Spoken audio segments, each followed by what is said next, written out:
Hello friends, welcome to GK MCQ. कैसे हैं आप सभी? मैं उम्मीद करता हूं कि आप सब अच्छे और स्वस्थ होंगे। घटना चक्र के प्रीवियस ईयर क्वेश्चन चल रहे हैं, जिसमें मैं आप लोग को एनटीपीसी और ग्रुप डी के प्रीवियस ईयर के जितने सारे क्वेश्चन हैं फुल डिटेल डिस्कशन के साथ बता रहा हूं।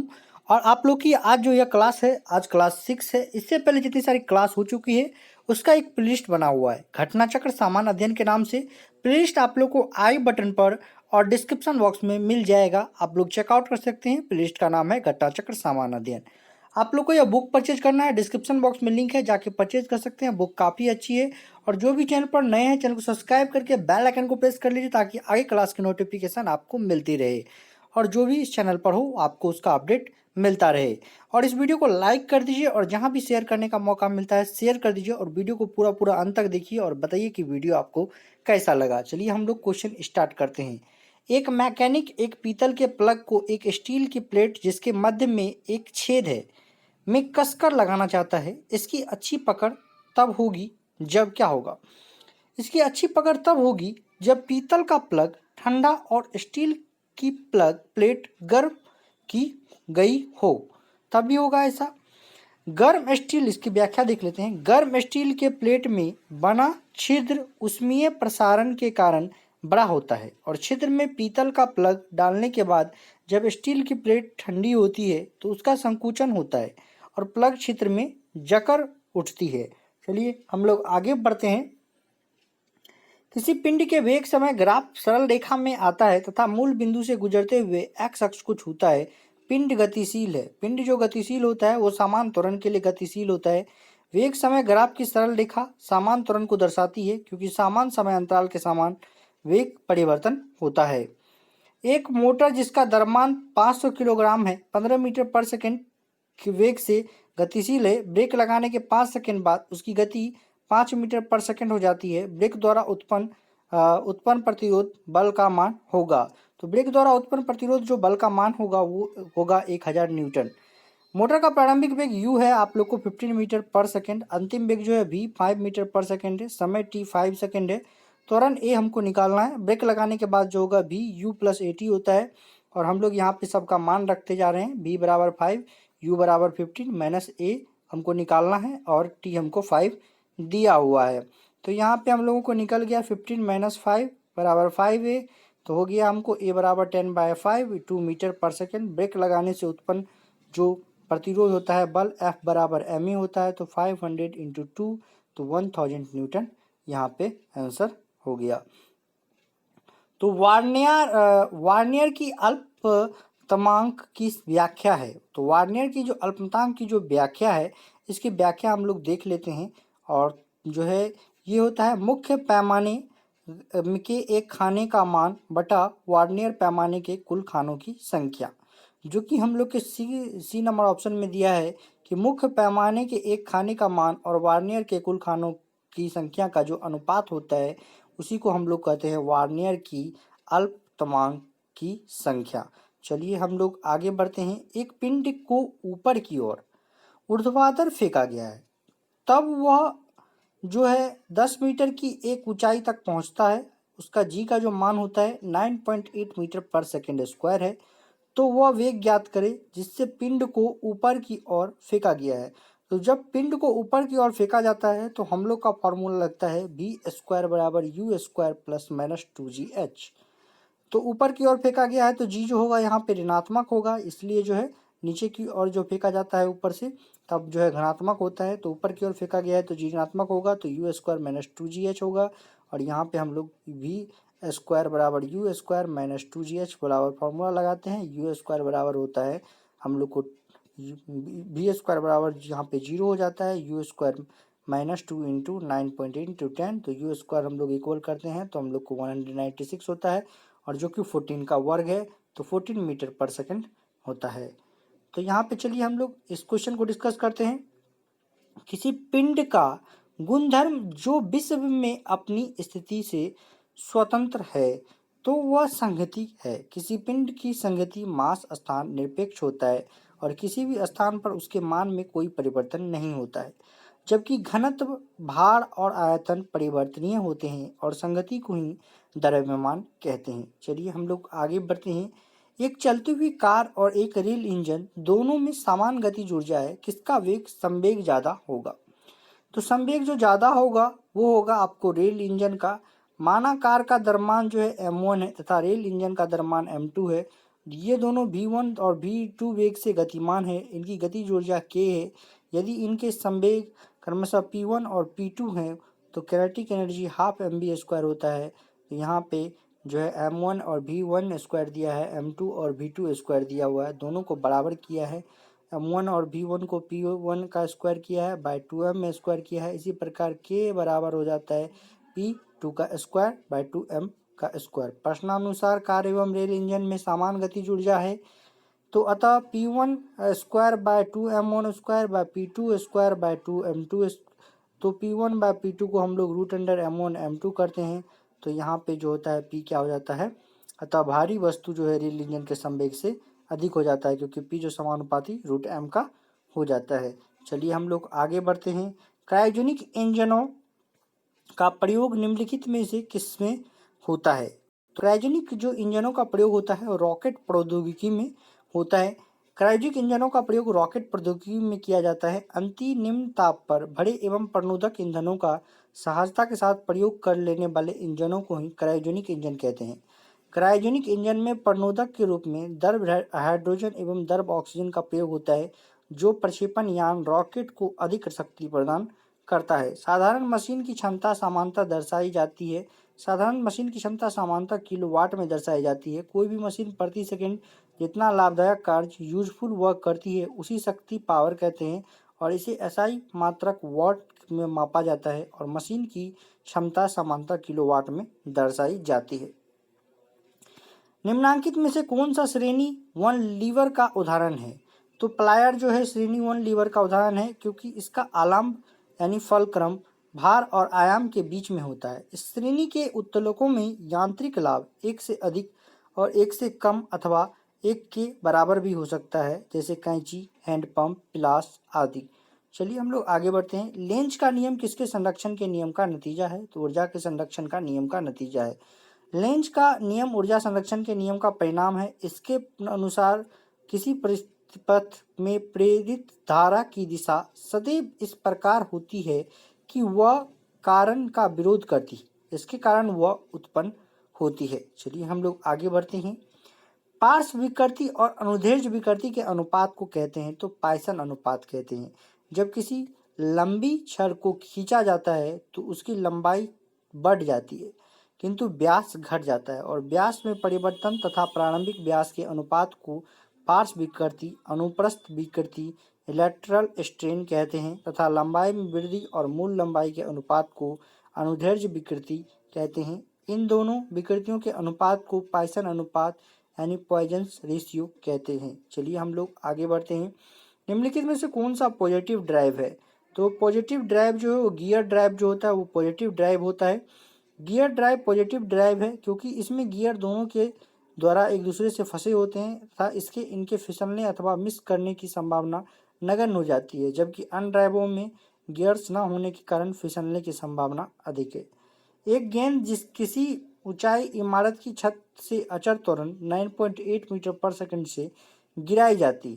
3 सेकंड के बाद इसका वेग क्या होगा? तो चलिए हम लोग देखते हैं। प्रश्नानुसार प्रारंभिक वेग u 0 मीटर पर सेकंड से है तथा t 3 सेकंड दिया हुआ है, इसलिए 3 सेकंड के बाद तय की गई दूरी जो होगी h बराबर ut प्लस हाफ GT² होगा। 0 plus half into 9.8 into 3 square 44.1 यानी 44.1 मीटर होता है।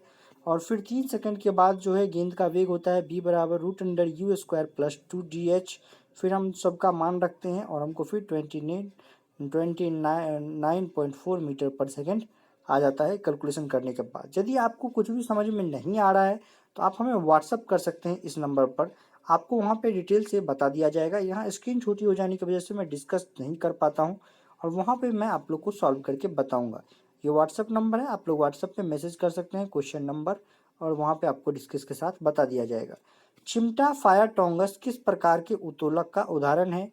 तो तृतीय प्रकार का उत्तोलक का उदाहरण है। इसे वर्ग के उत्तोलक में आलम्ब F एक सिरे पर होता है तथा भार W और आलम्ब F के बीच में आयास E होता है। इसे यांत्रिक लाभ सदैव I से कम होता है। अतः विकल्प सी सही उत्तर होगा।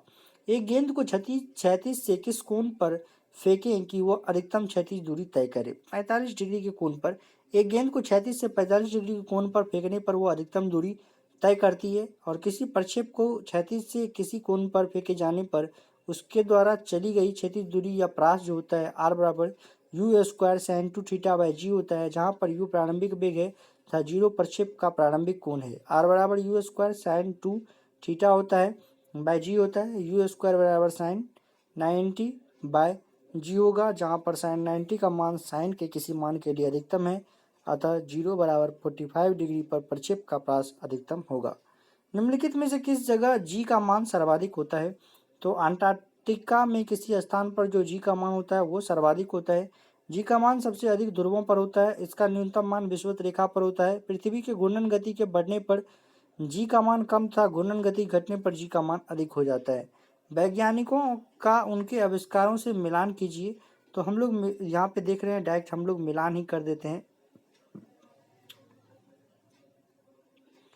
क्या है? जी मार्कोनी। जी मार्कोनी ने किसका आविष्कार किया है? तो जी मार्कोनी ने आविष्कार किया है आपको, जी मार्कोनी ने यहाँ पे डी नंबर ऑप्शन में दिया भी हुआ है, जी मार्कोनी रेडियो का।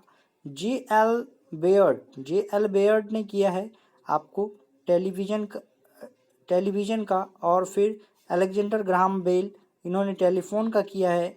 और थॉमस अल्वा एडिसन, आप लोगों को पता ही है कि ग्रामोफोन होगा। तो सबका तो लगभग था पता ही था, आप लोग बना भी सकते थे। तो डी नंबर ऑप्शन जो है इसका राइट आंसर हो जाता है। चलिए हम लोग आगे बढ़ते हैं, इसके व्याख्या को देख लेते हैं एक बार। जी मार्कोनी ने रेडियो का आविष्कार किया था, जे एल बेयर्ड ने टेलीविजन का, अलेक्जेंडर ग्राहम बेल ने टेलीफोन का एवं थॉमस अल्वा एडिसन ने ग्रामोफोन का आविष्कार किया था। वायरलेस का आविष्कार किसने किया? तो इटली के वैज्ञानिक मार्कोनी ने वायरलेस टेलीग्राफी के विकास के लिए उनके योगदान हेतु वर्ष 1909 में भौतिक के नोबेल पुरस्कार से सम्मानित किया गया था। चलिए हम लोग आगे बढ़ते हैं। यदि हम हिमालय पर जाते हैं तो हम श्वास रहित महसूस करते हैं, क्योंकि पहाड़ों पर वायु का घनत्व बहुत कम है, इसलिए ऑक्सीजन की मात्रा कम होती है। पहाड़ों पर वायु का घनत्व बहुत कम है और वहाँ पर ऑक्सीजन की मात्रा काफ़ी कम होती है, इसलिए हिमालय पर जाने पर मनुष्य श्वास रहित महसूस करता है। यदि चंद्रमा पर बम विस्फोट हो तो उसकी आवाज़ पृथ्वी पर कितने समय बाद सुनाई देगी? ध्वनि का संचरण वायु के माध्यम से होता है। चंद्रमा और पृथ्वी के बीच में निर्वात है, अतः चंद्रमा पर होने वाले किसी भी विस्फोट की आवाज़ पृथ्वी पर नहीं सुनाई देगी। हिमपात होता है जब हवा का औसत बिंदु हिमांक से कम हो। जब वायु का तापक्रम घटकर हिमांक से कम हो जाता है तब वायु में उपस्थित आर्द्रता हिम में बदल जाती है और हिमपात होता है। किस प्रकार के रेल इंजन की दक्षता सर्वाधिक होती है? तो विद्युत रेल इंजन की दक्षता सर्वाधिक होती है। रेल इंजनों की दक्षता घटते क्रम में निम्नवत और विद्युत इंजन से पेट्रोल इंजन और डीजल इंजन और भाप इंजन की होती है। बहुत छोटे समय को मापने के लिए किसी घड़ी का प्रयोग किया जाता है, तो आणविक घड़ी का प्रयोग किया जाता है। बहुत छोटे समय को मापने के लिए आणविक घड़ी का प्रयोग किया जाता है। समुद्री पानी में जहाज नदी के पानी की अपेक्षा आसानी से तैरता है, क्यों? क्योंकि समुद्र के पानी का घनत्व अधिक होता है, इसलिए समुद्र के पानी का घनत्व नदी के पानी के घनत्व से अधिक होता है, जिसके कारण जहाज पर अधिक उत्प्लावन बल लगता है और यह बल वस्तुओं द्वारा हटाए गए द्रव के गुरुत्व केंद्र पर कार्य करता है, इसे उत्प्लावन केंद्र कहते हैं। घर के बिजली का बिल किसके आधार पर आता है? तो बिजली का बिल जो है वाट घंटा की इकाई के आधार पर लिया जाता है। यदि रबर की एक डोरी की लंबाई वृद्धि दुनी कर दी जाए तो विकृति क्या होगी? विकृति भी दोगुनी हो जाएगी। लंबाई में होने वाली वृद्धि और प्रारंभिक लंबाई के अनुपात को विकृति कहते हैं, अतः लंबाई में होने वाली वृद्धि दुनी होने पर विकृति दुनी होगी। धूप में उपयोग होने वाले छाते के रंग होने चाहिए। धूप में उपयोग होने वाले जो छाते के रंग होने चाहिए वो ऊपर सफ़ेद और भीतर की ओर काला होना चाहिए। धूप में उपयोग होने वाले छाते का रंग ऊपर सफ़ेद तथा भीतर की ओर काला होना चाहिए, जिससे मनुष्य को धूप का प्रभाव कम से कम हो। चलिए हम लोग आगे बढ़ते हैं और इस क्वेश्चन को डिस्कस करते हैं। मैदान की अपेक्षा रेगिस्तान की रात अधिक ठंडी क्यों होती है? तो इसलिए होता है क्योंकि बालू जितनी जल्दी गर्म होती है उतनी ही जल्दी ठंडी भी होती है।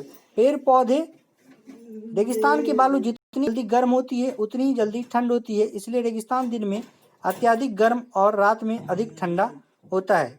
आजकल पेट्रोल में शीशा नहीं मिलाया जाता है इसलिए क्योंकि पेट्रोल में शीशा नहीं मिलाया जाता है इसलिए क्योंकि पेट्रोल में उपस्थित शीशा वायु से मिलकर लेड ऑक्साइड बनाता है जो जहरीला प्रदूषण करता है और शीशा रहित पेट्रोल होने से यह प्रदूषण नहीं फैलता है। उत्तरी ध्रुव दक्षिणी ध्रुव की ओर एवं दक्षिणी ध्रुव उत्तरी ध्रुव की ओर है। यह कथन किसमें लागू होता है? तो पृथ्वी के चुंबकीय ध्रुव में लागू होता है। पृथ्वी का उत्तरी ध्रुव दक्षिण की ओर तथा दक्षिण ध्रुव उत्तर की ओर होता है। यह कथन पृथ्वी के चुंबकीय ध्रुव के संदर्भ में कहा गया है। पावर शक्ति का एसआई मात्रक वाट किसके समतुल्य है? तो यह जो है किलोग्राम मीटर पर सेकंड क्यूब के समतुल्य है। वाट शक्ति का एसआई इकाई है और यह 1 जूल पर सेकंड के समतुल्य होता है और इसका सीजीएस मात्रक अर्ग पर सेकंड होता है। जूल बाय सेकंड होता है तो न्यूटन मीटर पर सेकंड होता है तो किलोग्राम मीटर स्क्वायर पर सेकंड क्यूब हुआ। यदि प्रक्षेप के वेग को दोगुना कर दिया जाए तो उसका अधिकतम प्रास क्या होगा? उसका अधिकतम प्रास 4 गुना हो जाएगा। यदि प्रक्षेप के वेग को दोगुना कर दिया जाए तो उसका प्रास जो होगा वो 4 गुना हो जाएगा। प्रक्षेप का प्रास r बराबर u square sine 2 theta by g होता है। यदि प्रारंभिक वेग u दोगुना हो जाए तो r जो होगा 4u square sine 2 theta by g equal to 4r हो जाएगा और प्रास जो होगा 4 गुना हो जाएगा। प्रक्षेप का पथ होता है, प्रक्षेप का पथ जो होता है वो परवलय होता है। वायु में प्रक्षेप किया गया प्रक्षेप पर पृथ्वी का गुरुत्वाकर्षण बल नीचे की तरफ काम करता रहता है, जिसके कारण प्रक्षेप लगातार नीचे की तरफ आता जाता है और परवलयकार पथ बनता है, परंतु ऊर्ध्वाधर नीचे या ऊपर फेंका गया प्रक्षेप परवलय नहीं बनता। चलिए हम लोग आगे बढ़ते हैं। 1 वाट घंटा जो है 1 वाट घंटा बराबर कितना होता है? 1 वाट घंटा बराबर 1 वाट इंटू 1 आवर होता है। 1 वाट घंटा बराबर का अर्थ होता है 1 वाट शक्ति द्वारा 1 घंटे में तय किया गया कार्य। 1 वाट घंटा बराबर 1 वाट इंटू हो जाएगा आपको 1 घंटा और 1 वाट इंटू 60 सेकेंड तो टोटल 3600 जूल होगा। 3.6 इंटू जो है 10 पर पावर 3.6 इंटू 10 टू पावर जो होगा आप लोग को जूल होगा और 3.6 इंटू 10 टू पावर 3 जूल होगा। तो चलिए हम लोग आगे बढ़ते हैं। 1000 वाट बराबर होता है 1000 वाट जो होता है 1.341 अश्वशक्ति के बराबर होता है। 1000 वाट जो बराबर होता है 1 किलो वाट के तथा 1 किलो वाट के बराबर होता है 1.341 अश्वशक्ति हॉर्स पावर होता है। तो निम्नलिखित में से कौन सी भौतिक राशि है जो मात्रा में वृद्धि के बाद अप्रभावित रहती है? तो घनत्व जो है वह भौतिक राशि है जिस पर मात्रा में वृद्धि पर कोई प्रभाव नहीं पड़ता है, क्योंकि पदार्थ की मात्रा में वृद्धि से आयतन, भार तथा द्रव्यमान बदल जाती है, जबकि पदार्थ का घनत्व नहीं बदलता है। चंद्रमा से यदि किसी पिंड को पृथ्वी पर लाया जाए तो क्या होगा? तो द्रव्यमान अपरिवर्तित रहेगा। किसी वस्तु को यदि चंद्रमा से पृथ्वी पर लाया जाता है तो पृथ्वी के गुरुत्वाकर्षण बढ़ने से वस्तु का भार तो बढ़ जाता है, परंतु उसका द्रव्यमान सर्वत्र नियत रहता है। निर्वात में यदि 3 वस्तु लोहा, कागज और पत्थर को गिराया जाए तो पृथ्वी पर कौन पहले जाएगा? तो तीनों साथ आएंगे। निर्वात में यदि लोहा, कागज और पत्थर एक साथ गिराया जाता है तो उन पर गुरुत्वाकर्षण त्वरण जी एक समान लगता है, परंतु निर्वात में हवा का प्रतिरोध एकदम नहीं लगता, अतः तीनों वस्तुएं एक साथ गिरेंगी। किसी भी स्थान के पर्यावरण पर कारकों का नियंत्रण होता है, तो जलवायु द्वारा किसी भी स्थान का पर्यावरण जो है वो जलवायु कारकों द्वारा जो नियंत्रित होता है, जलवायु द्वारा पर्यावरण का निर्माण किया जाता है। वायुमंडल की ओजोन परत हमें किससे बचाती है? तो अल्ट्रावायलेट किरण से बचाती है। वायुमंडल की ओजोन परत जो है समताप मंडल यानी स्ट्रेटोस्फियर के नीचे लगभग 20 से 30 किलोमीटर पृथ्वी तल के ऊपर पाई जाती है और यह सूर्य से आने वाली पराबैंगनी किरण यानी अल्ट्रावायलेट रे जो होता है कि 97 से 99% भाग को अवशोषित कर पृथ्वी तक पहुंचने से रोकती है। निम्नलिखित में से कौन सी प्रक्रिया वृष्टि का रूप नहीं है? तो जल प्रपात जो प्रक्रिया है वो वृष्टि का रूप नहीं है। वायुमंडल से पानी का वाष्प से संघनित होकर गिरना वृष्टि का प्रक्रिया में आता है, अतः ओस कुहाड़ा वर्षा वृष्टि की प्रक्रिया है, परंतु जलप्रपात इस तरह की प्रक्रिया नहीं है। ग्रहों की गति के नियम को प्रतिपादित किया तो कैप्लर ने प्रतिपादित किया ग्रहों की गति के नियम को। जर्मन वैज्ञानिक जॉन कैप्लर ने 1609 ईस्वी में सूर्य के सापेक्ष ग्रहों के चाल संबंधी अपने 2 नियम प्रस्तुत किए। न्यूटन को इन्हीं नियमों के आधार पर अपने सूत्र का प्रतिपादन किया और 1619 ईस्वी में कैप्लर ने तृतीय नियम प्रतिपादन किया। अभिकेंद्र बल सदैव कार्य करता है, केंद्र की और त्रिज्या के अनुदिश कार्य करता है। अभिकेंद्र बल बराबर जो है mv²/r होता है और इसी के अंदर बल के कारण मोड़ पर साइकिल या मोटरसाइकिल सवार अंदर की ओर झुक जाता है। एक पिंड ऊर्ध्वाधर रूप से फेंका जाए तथा वह 10 मीटर की अधिकतम ऊंचाई तक ऊपर उठता है तो वह वेग जिससे पिंड की ऊपर की तरफ फेंका गया, तो जी यहाँ पे 9.8 मीटर पर सेकेंड है, ऊपर की ओर फेंका गया तो यहाँ माइनस में होगा, v² बराबर u² - 2gh होगा। और यहाँ अधिकतम उच्च बिंदु v बराबर 0, h जो है 10 मीटर है, तो u² - 2 इंटू 9.8 इंटू 10, तो u² बराबर 9.6, तो यहाँ पे u जो हो जाएगा 14 मीटर पर सेकेंड हो जाएगा। पृथ्वी के भ्रमण की गति है, पृथ्वी के भ्रमण की गति 2.8 किलोमीटर पर मिनट होती है। आर जो है यहाँ पे 6400 किलोमीटर दिया है और ओमेगा बराबर 2 पाई जो है इंटू 24 इंटू 60 रेडियन पर मिनट है। भी बराबर आर ओमेगा है और भी बराबर 6400 into 2 pi by 24 into 60 kilometre पर मिनट है और भी बराबर 28 किलोमीटर पर मिनट है। क्षैतिज वृत्त में नियत चाल सी गतिशील वस्तु के लिए नियत है। त्वरण जो है नियत होता है। क्षैतिज वृत्त में नियत चाल से गतिशील वस्तु में दिशा परिवर्तन के कारण उसके वेग में परिवर्तन होता रहता है, क्योंकि वेग एक दिशा सदिश राशि है और नियत समय में वेग में परिवर्तन नियत दर से होता है। चूंकि वेग परिवर्तन की दर नियत होती है, इसलिए नियत वृत्तीय गति में त्वरण नियत होता है। किसी हवाई जहाज की ऊंचाई मापने के लिए प्रयुक्त उपकरण है। तो अल्टीमीटर जो है एक प्रकार का यंत्र होता है जिससे हवाई जहाज की ऊंचाई ज्ञात की जाती है अथवा किसी निश्चित ऊंचाई पर स्थित एक पिंड की ऊंचाई तथा पानी के अंदर स्थिति किसी पिंड की गहराई नापी जाती है। किसी वस्तु का संवेग 5 सेकंड में 40 किलोमीटर पर सेकंड से तक बढ़ाए जाने के लिए कितना बल लगेगा। तो यहाँ पे जो संवेग में परिवर्तन होगा वो डेल्टा पी हो, तो डेल्टा पी बराबर एफ इंटू डेल्टा टी होगा, या संवेग में परिवर्तन बराबर बल इंटू समय अंतराल होगा, या 40 किलोमीटर पर सेकंड होगा बराबर न्यूटन एफ इंटू 5 सेकेंड होगा, या 40/5 बराबर 8 न्यूटन होगा। अतः संवेग में 40 किलोमीटर पर सेकेंड तक बढ़ाने के लिए 8 न्यूटन का बल 5 सेकेंड तक लगाना पड़ेगा। 200 यहाँ पे नंबर में है और आज का लास्ट क्वेश्चन है। 100 वाट तथा 500 वाट के बल्ब के प्रतिरोधों का अनुपात होगा यदि वोल्टता समान हो। तो वैद्युत शक्ति P बराबर v²/r होता है और यहाँ पर R बराबर v²/p होगा। यहाँ वोल्टता भी समान है और प्रथम बल्ब की शक्ति P1 तथा दूसरे बल्ब की शक्ति P2 लिया जाए तो प्रतिरोध जो होगा R1/R2 होगा। R1/R2 बराबर V2/V2 P1/P2 कर दिया गया है। R1/R2 को P2/P1 करते हैं तो हम लोग दोनों को समान करते हैं तो 5:1 आता है। 500 इंटू 100 का रेशियो आता है और यहाँ पे 5:1 होता है इस क्वेश्चन का आंसर। तो आज के लिए बस इतना ही दोस्तों। आप लोग को वीडियो कैसा लगा मुझे कमेंट बॉक्स में बताइए और इस वीडियो को लाइक कर दीजिए और जहाँ भी शेयर करने का मौका मिलता है शेयर कर दीजिए अपने व्हाट्सएप एंड फेसबुक ग्रुप्स में। और जहाँ भी आप यदि एक शेयर एक लाइक कर देते हैं तो हमारा बहुत सारा हौसला बढ़ जाता है। और आप लोग को वीडियो कैसा लगता है कमेंट बॉक्स में बताइए। आज के लिए बस इतना ही, मिलते हैं नेक्स्ट वीडियो में। Okay bye.